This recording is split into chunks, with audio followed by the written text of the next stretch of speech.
Nah, ini bicara soal perpus karena hari ini ternyata ada Hari Perpustakaan Nasional nih. Wilson, kapan terakhir ke perpus nih?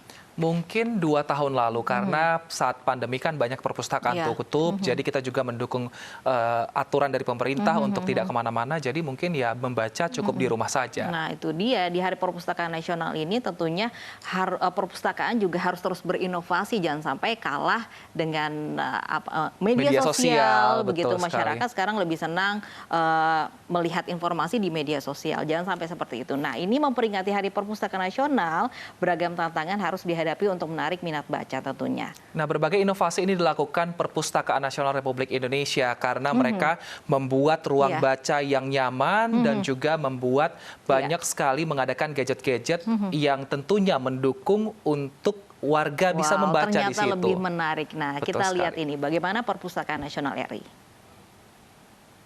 Berada di Gedung Baru Perpustakaan Nasional Republik Indonesia. Nah, gedung baru ini baru saja diresmikan pada Oktober 2017 lalu, yang sebelumnya ada di Salemba. Nah, gedung ini diklaim sebagai gedung perpustakaan tertinggi di dunia loh, dengan ketinggian 126,3 meter yang memiliki 27 lantai. Wah, tinggi banget ya. Yuk ikutin aku.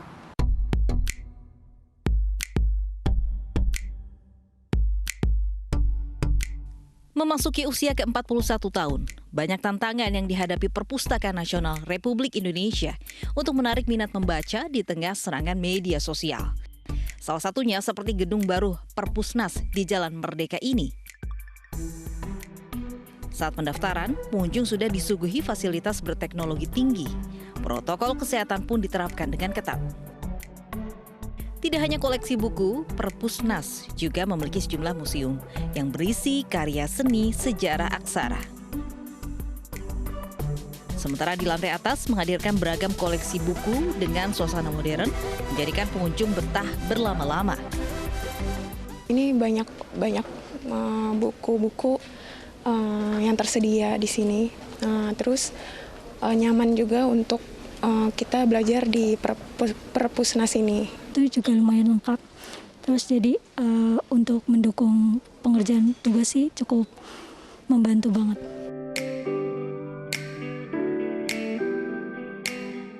Inovasi terus dikembangkan untuk menarik minat membaca masyarakat seperti layanan live chat.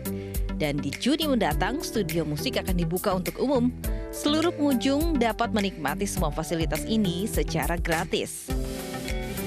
Perpustakaan Nasional setiap saat melakukan inovasi-inovasi layanan sehingga masyarakat tidak bosan ya, apalagi kita ingin menjerat kaum milenial, diharapkan suka datang ke perpustakaan. Salah satunya ada layanan live chat. Jadi tanya pustakawan, yang itu pertanyaan apa saja yang diajukan oleh pustakawan, apalagi terutama dengan layanan referensi. Masyarakat mencari sesuatu, tanya pustakawan, dan itu tidak lama mendapatkan jawaban, 5-10 menit teman-teman pustakawan sudah bisa menjawab. Yang paling menarik di lantai 24, pengunjung dapat menemukan pemandangan berbeda, membaca sambil menikmati luasnya hamparan Monas yang indah.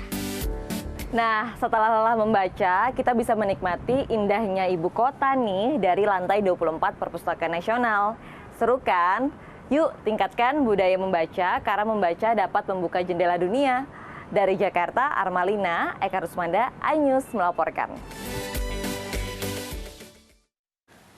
Wah, ternyata seru ya membaca buku di Perpustakaan Nasional. Nah, ini saya juga baru tahu ternyata memang ada ruang terbukanya sambil bisa lihat Monas loh ya, Wilson ya. Betul sekali. Jadi sambil membaca, sambil bisa refreshing juga untuk melihat pemandangan. Dan jangan lupa untuk tetap selalu membaca buku karena memang agak sedih ya, di mana minat baca Indonesia ini termasuk yang cukup rendah. Karena ada media sosial. Betul sekali. Kita harus tingkatkan untuk membaca buku. Dan pemirsa, informasi tadi sekaligus menutup perjumpaan kita dalam iNews siang hari ini. Mewakili kerabat kerja yang bertugas, saya Wilson Purba. Dan saya Loviana Dian undur diri. Terima kasih atas kebersamaan Anda. Tetap sehat dan semangat. Sampai jumpa.